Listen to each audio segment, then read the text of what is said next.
All right, so for the Ferrari episode, I wanted to wear a red shirt, just in honor of the classic Ferrari red.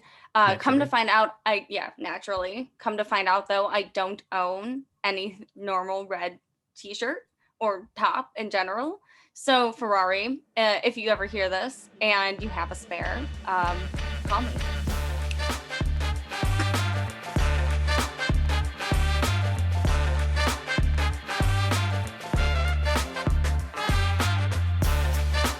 All right, welcome back to Break Check. This is episode 7.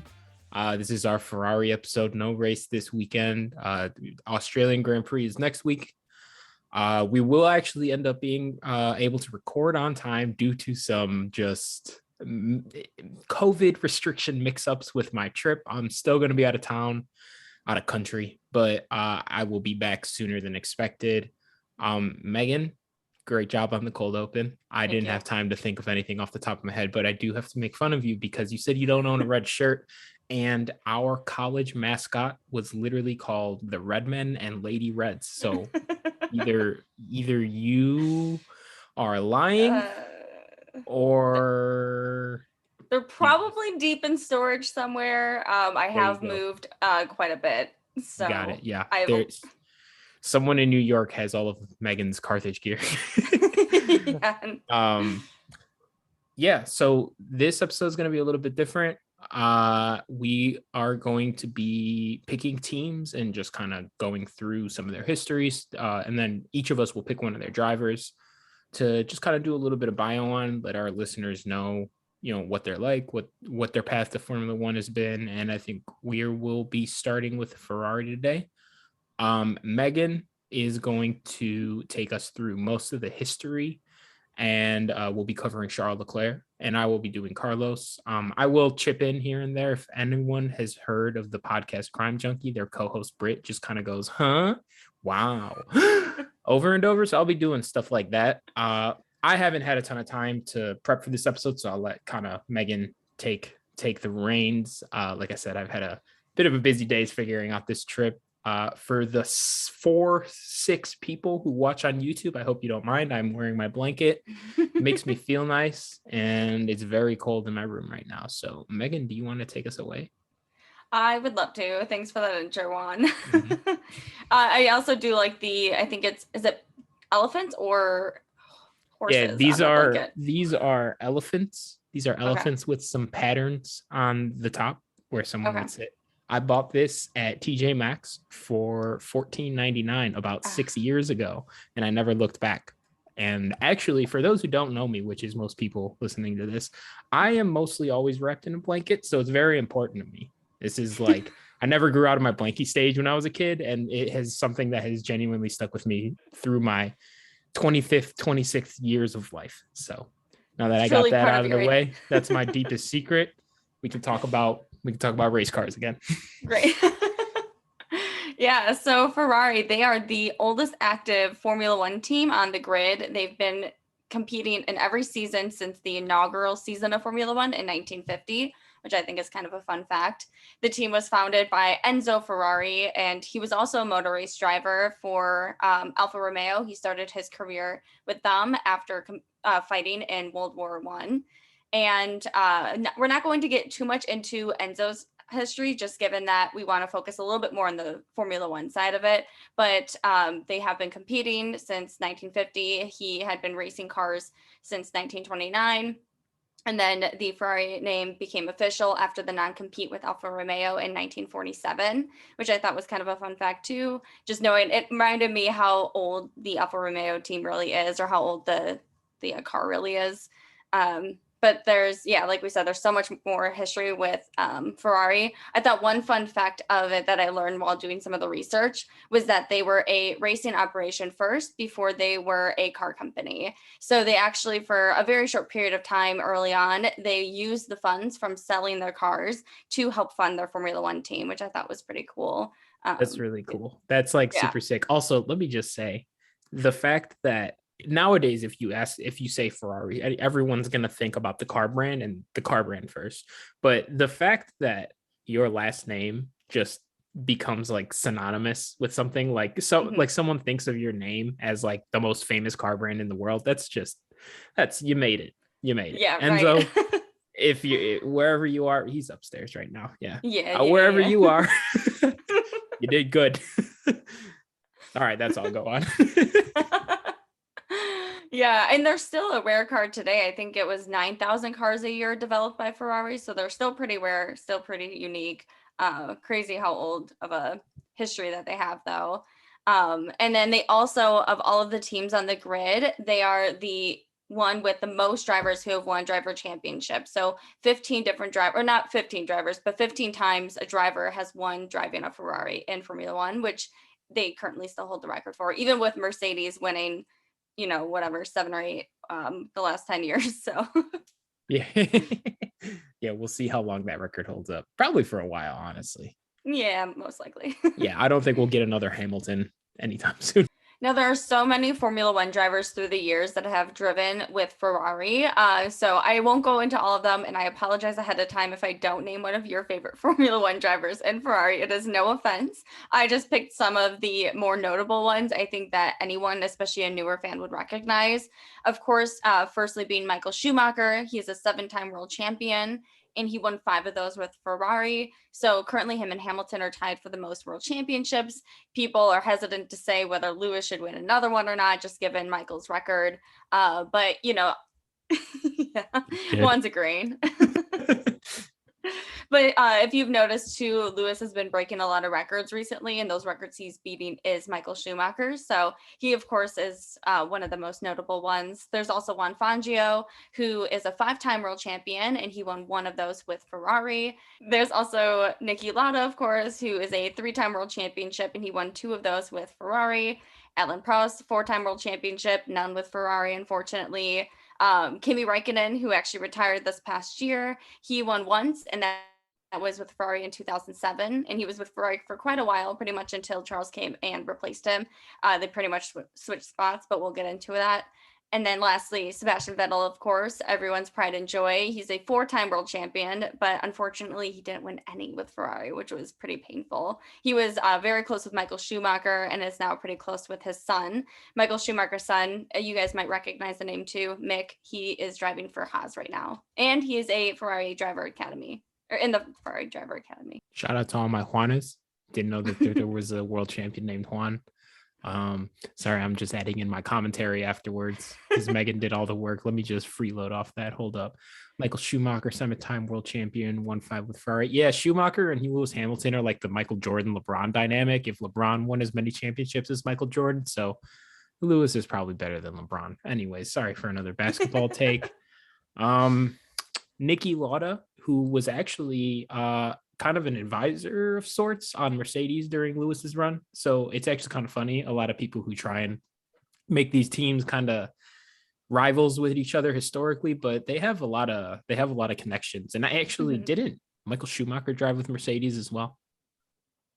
Oh, we should probably look that up real quick. Dun, dun. Yeah, he raced for Mercedes. Yes, he did. I feel yes. And then I think Mick was also part of their academy too at one point.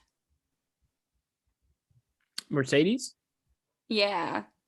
Because there was a commercial I just saw recently from a few years ago. I don't know why this was on my Twitter timeline, but it was Mick getting his driver's license or like driving, and it was a Mercedes. It's quite funny, quite interesting, because it's also translated from German to English. Yeah. Michael Schumacher raced on Mercedes when he came out of retirement 2010 2012. Yeah, I pulled that out of my ass. I did remember him driving for Mercedes, but I did not remember when. Yeah. So Michael Schumacher, he drove for Mercedes and then was replaced by Lewis Hamilton. Look at that. They're all interconnected. It all intertwines. It's crazy. Yeah. So going into the drivers now, the 2 drivers that are currently on the grid for Ferrari, we have currently Charles Leclerc and Carlos Sainz. I'll be talking through Charles. So he was born in October of 97, which makes him 24 years old, and he was born in Monte Carlo, Monaco. So that makes him a Monegasque, and he drives under the Monaco flag. Just for some other background, he is fluent in French. That's his native language. And he can also speak Italian and English. So that is 2 more languages than I can speak. The the native pronunciation of his name is Charles Leclerc. However, he does go by that and the English pronunciation of Charles Leclerc, which I think when you hear the two separately, it sounds a little aggressive hearing Charles Leclerc compared to Charles Yeah. Leclerc. I get it though. I mean, he probably got so tired of being called Charles Leclerc that he just started going by. I mean, like my name is not Juan Sanchez, like, but after like 20 years, I was just like, you know what? Maybe it is. Could be that too. Yeah, why not? So then also just more background on him and his family. He has one older brother and a younger brother. The youngest, Arthur, he is both in Formula 3 right now in the Formula Regional Asian Championship. He also had a godfather who he was close with, Jules Bianchi, and he was a Formula One driver as well. But unfortunately, in 2014, suffered serious injuries after a crash at the Japanese Grand Prix, where he later passed in 2015 at 25 due to just the incident and the impact that it had. But he was driving for Marusa at the time, and he was a Ferrari Academy driver, which kind of ties into his family's history and love for the Ferrari team. Charles's father was also a race car driver, and he drove in Formula 3 in the 80s and 90s. However, unfortunately, he passed away too in 2017, shortly before Charles's competition in F2 at Baku. And luckily for Charles, he was able to win that, which is kind of a nice celebration after going through something like losing a parent. What's really cool about many of the young drivers is that so many of them have been racing together for years. Just to think of some, there's Lando, Albon, Russell, Stroll, Max. They've been racing since their karting days or just in and out of Formula 2 and Formula 3. Juan, do you have any thoughts on some of the drivers? Yeah.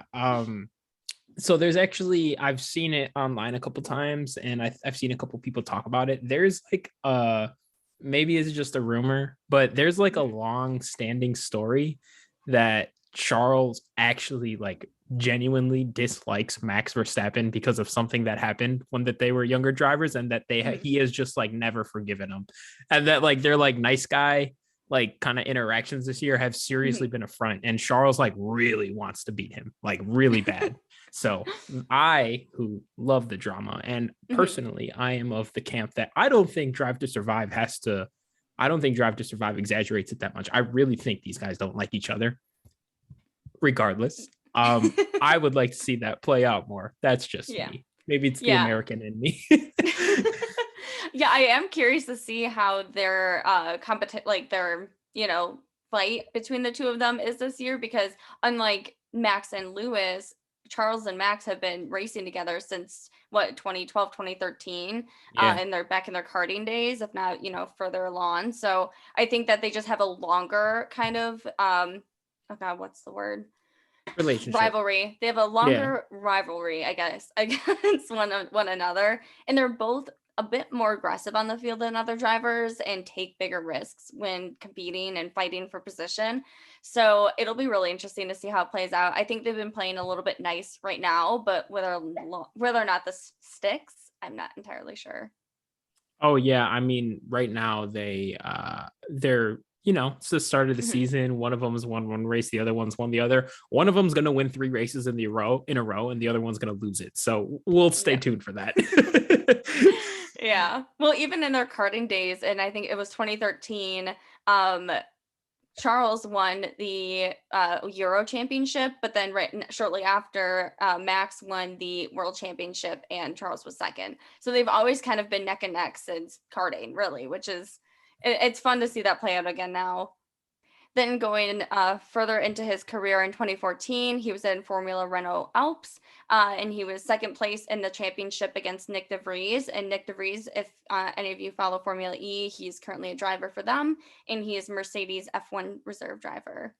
And then in 2015, he drove for Formula 3, where he won 3rd place in that first weekend in Silverstone, ahead of drivers like Antonio Giovinazzi, Jake Dennis, and Lance Stroll. The first 2 are currently Formula E drivers, and then Antonio and Lance both have experience in Formula 1, with Lance currently driving for Aston Martin.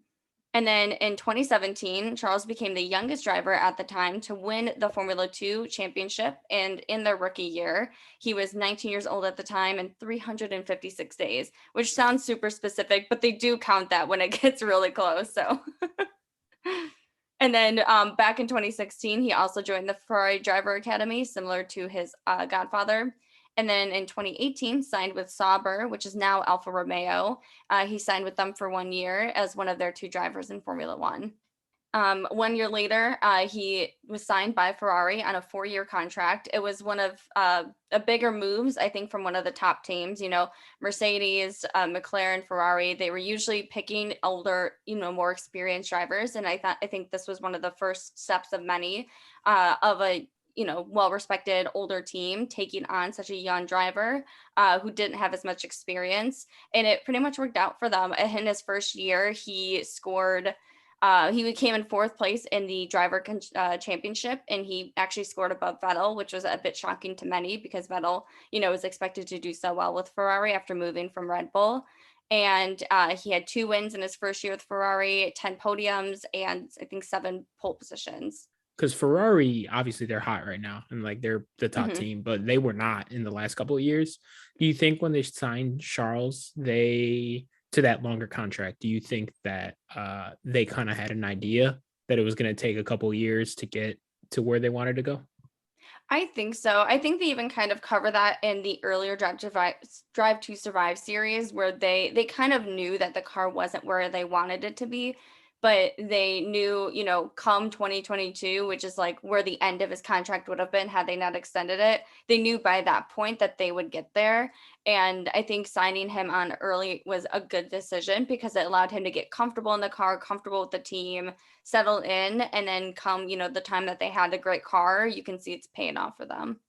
Yeah, it kind of kickstarted that like trend of signing the younger drivers to longer contracts, because I think we've both said we both think that's good because it gives the drivers like time to grow with the teams and the cars times to develop. Because how many times have you seen like a team that should be better is not performing at the moment, and a young Like driver McLaren. gets thrown in there? McLaren.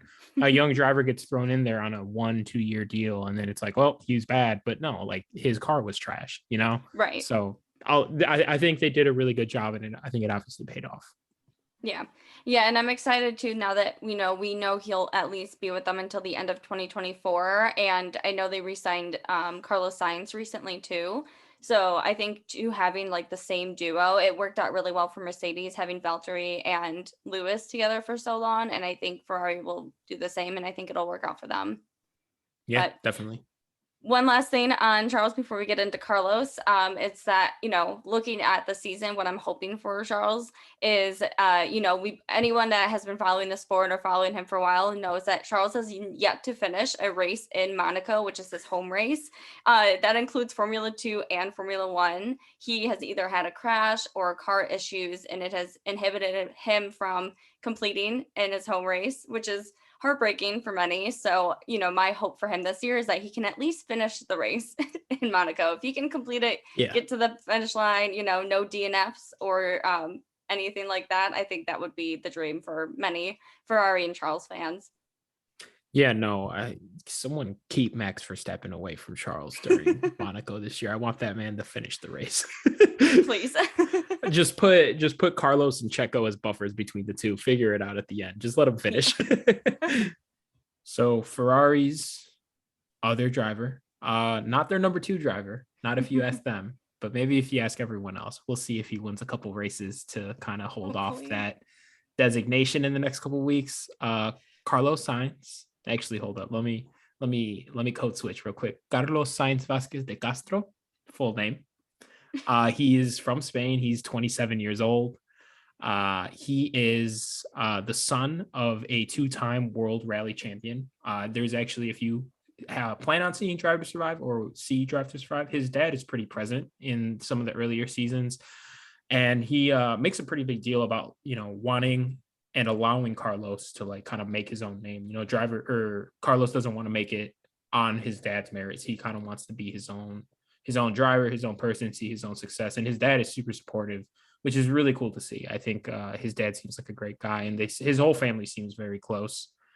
Like Megan said, with the languages, he speaks English, Spanish, and Italian fluently, which the Italian has made made it for an easy transition into an Italian team like Ferrari. Yeah, I don't think a lot of Americans realize that the rest of the world speaks like a ton of languages. Yeah. Like it's normal for people to speak like 4 or 5 languages, 3 fluently, just like this. Like if you watch Carlos give an interview in English, he obviously has an accent, but he's perfectly fluent.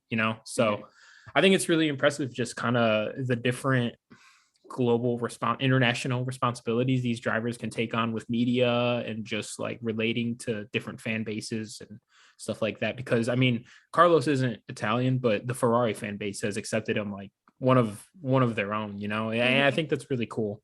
So I don't have a ton on Carlos's karting career. I have more on his like path to Formula One, but I did note that in his karting career, he won the Junior Monaco Kart Cup in 2009. So he won the Junior Karting Cup of Charles Leclerc's home race. So it means he's the #1 driver. That's how that works.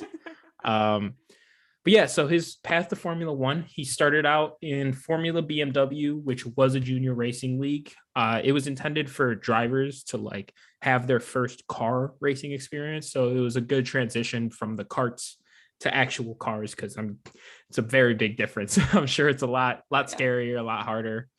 And then after the Formula BMW experience, he went on to race in Formula 3. So he raced in the GP3 league and the Renault league that you mentioned. I think so. I don't know how Formula 3 works very much, but have they merged to become one? I believe so. And then there was adjustments too in Formula 2. There was kind of a merge as well. Okay. Where, Charles is the first winner in the new series. That is what we see today for Formula 2. Yeah, so there's been a lot of different moving around of the circuits and leagues and such, but he had his experience in Formula 3 for both the Renault League and the GP3, which the Renault League it's a Formula 3 racing league where they use Renault powered cars. For those who don't know, Renault was a full team a couple years ago, but they have now become Alpine. But they power a couple cars, if I'm not mistaken. They even going back to like 5 years ago, they were powering Red Bull's cars. So they're not a common brand. I don't think they're at all in the United States. But I haven't seen them. Yeah, out in Europe. I was actually funny because the first time I went to Europe was when I was watching Drive to Survive for the first time. And I became aware of Renault, and literally the first car that I saw on the street in Europe was a Renault. So I thought it was like a nice little full circle moment for me. But yeah, they're very big out there. There's quite a bit. Definitely a common brand. And then after Formula 3, he was a part of the Red Bull Young Driver program. As you can see, most of these teams have have like dedicated programs to develop their youth and their younger drivers. And I think that is something we're going to see grow even more. So, I mean, Red Bull Young Driver Program, Max Verstappen, I think Daniel Ricciardo, they were all parts of it. So it's definitely how a lot of drivers get their start. Red Bull is really the only team who has like a second team in Formula One, where they put their not quite junior drivers, but like not quite Red Bull drivers, which is the Toro Rosso. I'll say it with my American accent. Toro Rosso just stands for Red Bull. But yeah, so Carlos, his first Formula One experience was for the Toro Rosso team. He started in 2015, and he was actually paired with Max Verstappen. So that's another example. Max Verstappen, most recent world champion, now possibly the best driver on the grid, but he, had the same start as a lot of these other drivers. He went P9 in his debut race, which is pretty good, especially in the Toro Rosso car. And just a quick heads up, Toro Rosso is now AlphaTauri, which is Red Bull's fashion brand, if I'm not mistaken. Yeah. Yeah, so P9 in his debut race. That's, he had a pretty standard first year in Formula One. I think he finished 15th in the standings.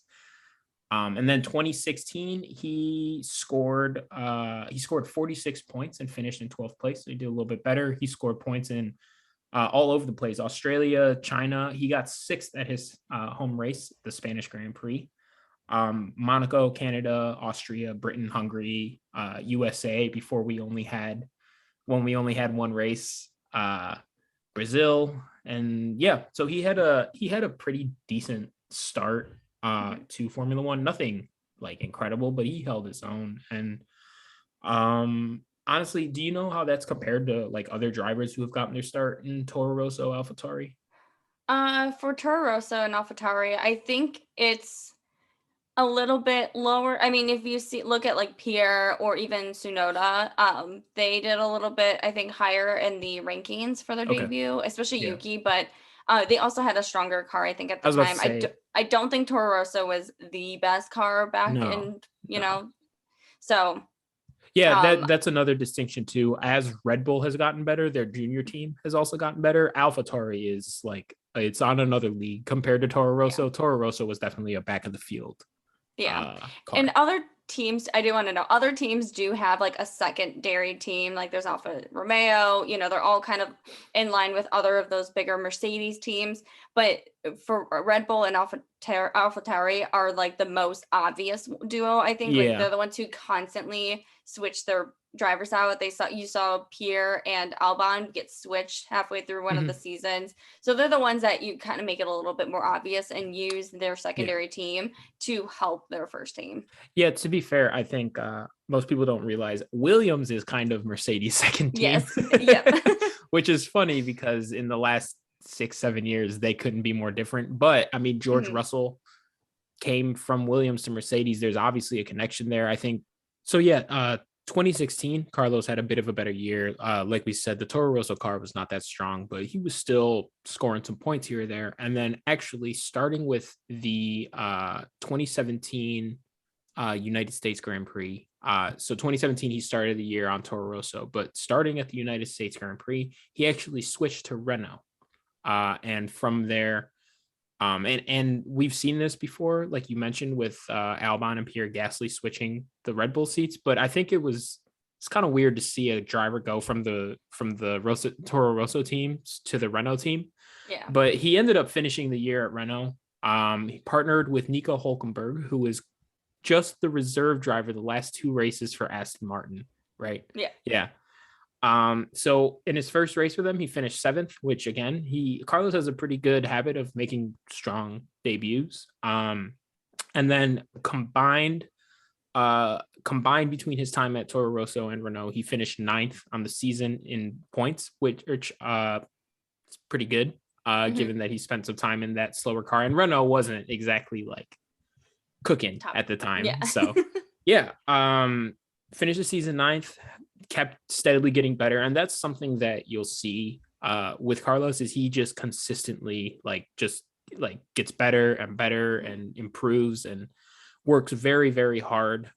If you have watched Drive to Survive, some of the bits about him a couple years ago, you will see he is like very about like his career. He is one of the few drivers on the grid that can drive in such unique situations. He has been able to switch teams multiple times and just knock it out of the park each time, drive with fairly average cars and still be in the points or be on a podium, and even driving on different weather. So a lot of drivers can struggle when they're driving in wet conditions. However, I think Sainz is one of those drivers that takes it on as a challenge and knows how to succeed in it. And that's something that, not every driver can handle. So I think, Yeah. it just kind of shows like how many talents he really has.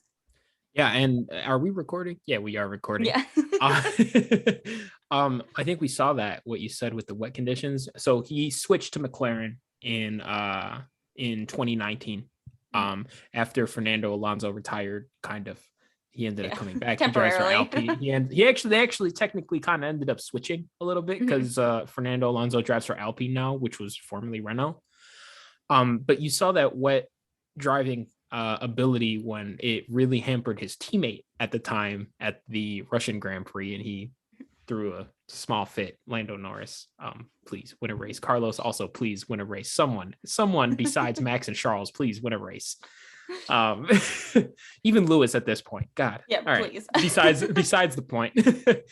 But yeah, he replaced Fernando Alonso, who retired in 2019 at McLaren.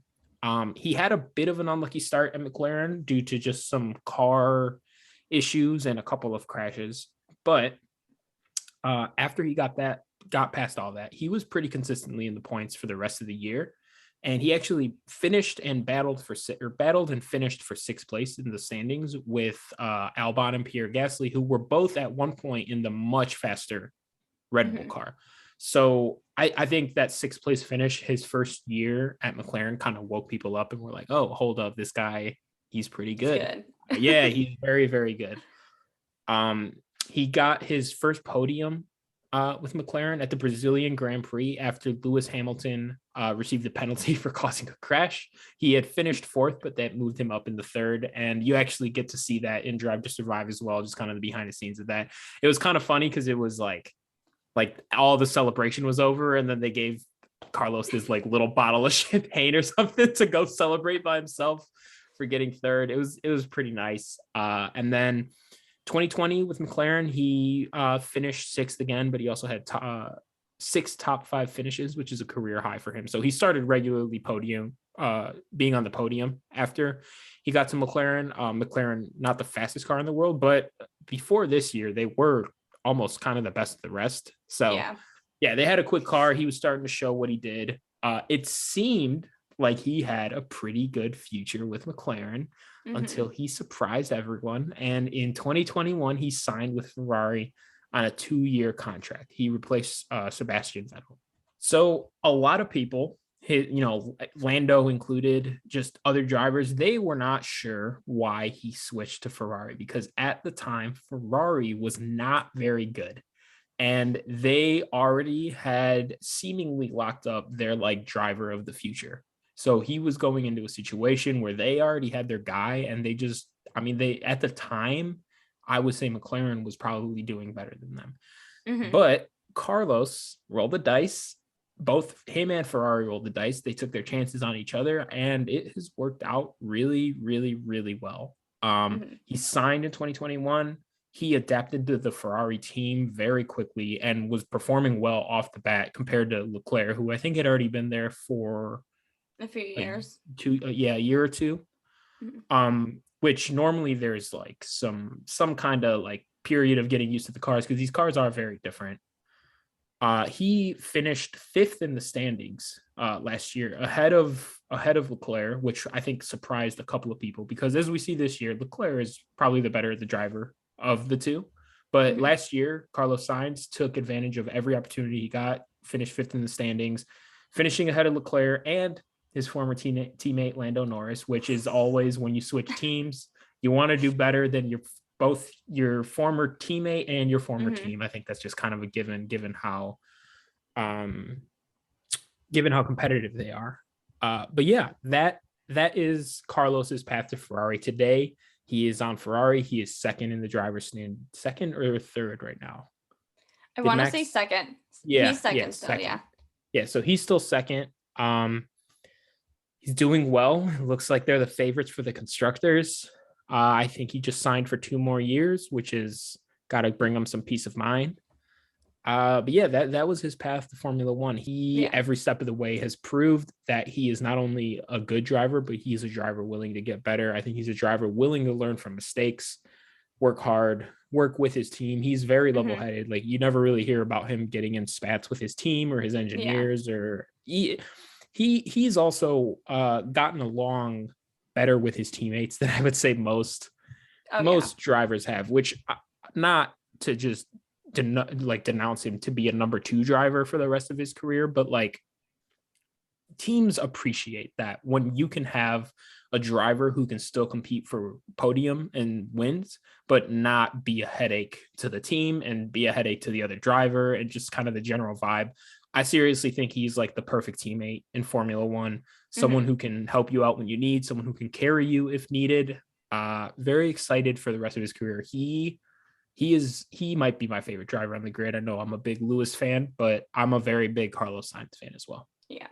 It's hard not to like him. He is such a likable guy. He's funny in interviews, Mhm. and he's also a good team. Yeah, like you said, a good teammate. He is very competitive, but in a respectable way that I think, a driver, all drivers maybe carry necessarily, or, they learn over time. Yeah, Yeah. no, and I think Sergio Perez is more of like a journeyman, just who was kind of looking for a seat in F1, but Hmm. Carlos reminds me a lot of him in the way that they're like good drivers.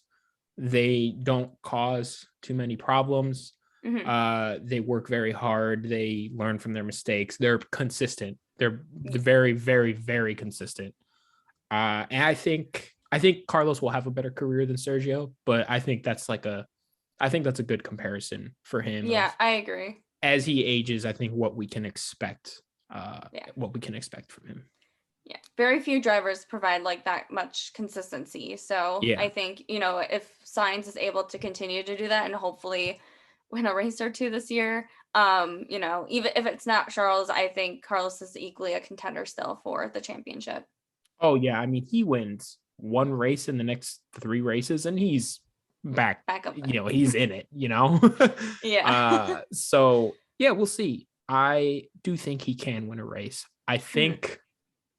I think Charles and Max will start to get a little more aggressive with each other, which will give the opportunity for guys like Carlos and Sergio, even Lewis, who's in a slower car this year, to just kind of Mhm.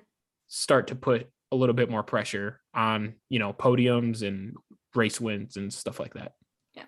Which, side note, as much as I, would love to see Lewis back up there again and competing too in the championship, it is really nice to see some of these other teams be a little bit more level in terms of like that top field, middle field, and have opportunities to win, which, for the last couple of years, it's been a lot more difficult.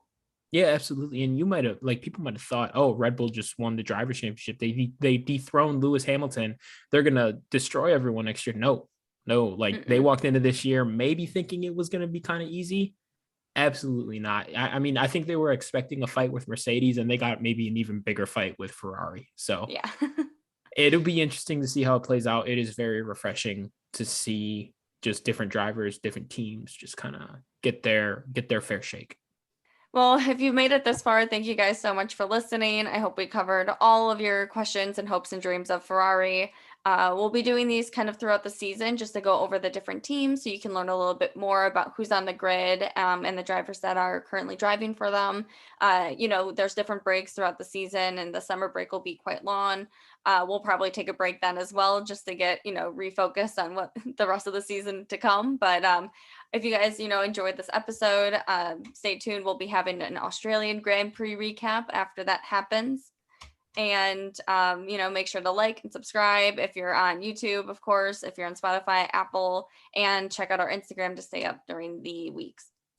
Yeah, and let us know what team you guys want to hear next. Yeah. Don't think it has to be one of the top teams. We're real Formula One sickos over here. I'll prepare 45 minutes of notes on Valtteri Bottas and Alfa Romeo. Like I do not care. Like I'll do it happily. Yeah. But yeah, like Megan said, if you listened this far, thank you. If you didn't, you're not hearing this.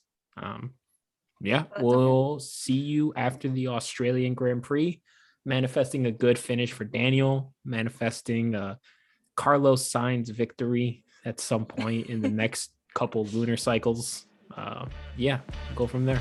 Talk to you then.